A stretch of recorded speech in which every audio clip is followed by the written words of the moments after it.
Hello guys, देख्न सक्नुहुनेछ तपाईहरु मेरो वर्कशपमा एउटा एप्रिला स्कुटर आएको छ 150 अनि यहाँ देख्न सक्नुहुन्छ है गाइजहरु एप्रिला है अनि 150 सीसीको रहेछ एप्रिला स्कुटर हो यो। अनि यो स्कुटरको तपाईहरु हालत देख्न सक्नुहुन्छ, यो स्कुटरको हालत कस्तो भइसकेको छ है मित्रहरु। यानी यो स्कुटरको हामीहरुले फुल इन्जिन ओपन गरेको छ।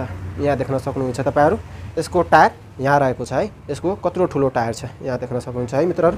अनि यसको जुन फुल इन्जिन हुन्छ नि त्यो सबै पार्ट हामीहरुले खोलेको छ। यहाँ देख्न सक्नुहुन्छ फुल इन्जिन है पुरै ओपन गरिसकेको छ हामीहरुले। यहाँ चाहिँ कनेक्टिङ ढिक्का लागेको हुन्छ है, पुरै क्रेङ्क लागेको हुन्छ है। अनि यसको यो टुक्रा रहेको छ। अनि यहाँ देख्न सक्नुहुन्छ यो चाहिँ कोइलहरु भयो है मित्रहरु। यो चाहिँ यहाँ म्याग्नेट रहेको छ। अनि यहाँ चाहिँ पुरै क्लसु फाइन बेल्ट अनि पिकअप गेडीहरु पुरै यहाँ हामीहरुले राखेको छ। यहाँ देख्न सक्नुहुन्छ त्यो चाहिँ पिकअप गेडी हो है मित्रहरु।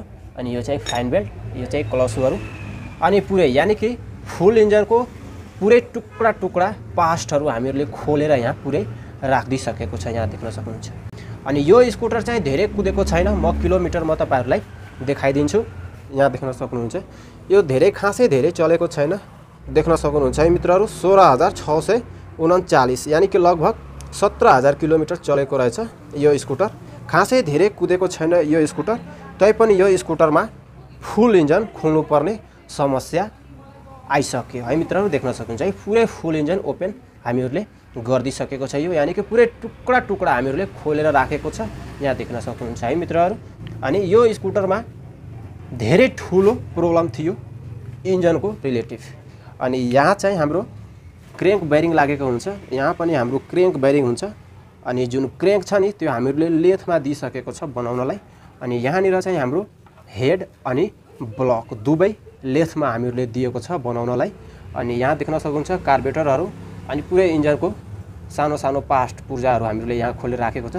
अनि यो स्कुटरमा म साउन्ड म तपाईहरुलाई सुनाइदिन्छु। देख्न सक्नुहुन्छ यो साउन्ड पहिला सुन्नु होला है तपाईहरु, यो स्कुटरको कस्तो साउन्ड आएको छ। यो स्कुटरको पहिला साउन्ड सुन्नु होला है तपाईहरु।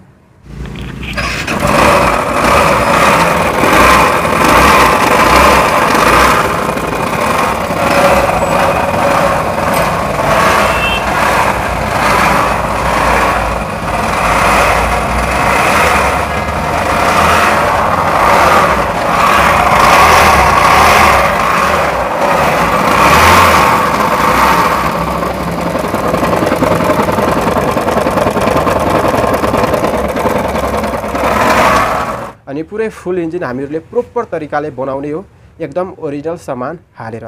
तपाईहरुको नि यस्तै स्कुटरमा साउन्ड आएको छ अथवा फुल इन्जिन बनाउनु पर्ने समस्या आइसकेको छ भने यो नम्बरमा तपाईहरु कन्ट्याक्ट गर्न सक्नुहुन्छ। यो साइडमा तपाईहरु नम्बर देख्न सक्नुहुन्छ है मित्रहरु। अनि यो नम्बरमा कन्ट्याक्ट गरेर मेरो वर्कशपमा आउन सक्नुहुन्छ। एकदम तपाईको सस्तो भरपर्दो अनि टिकाउ पुरै ओरिजिनल सामान हालेर म फुल इन्जिन बनाइदिन्छु।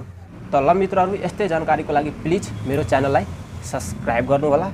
त ल मित्रहरु धन्यवाद। जय नेपाल, नमस्कार।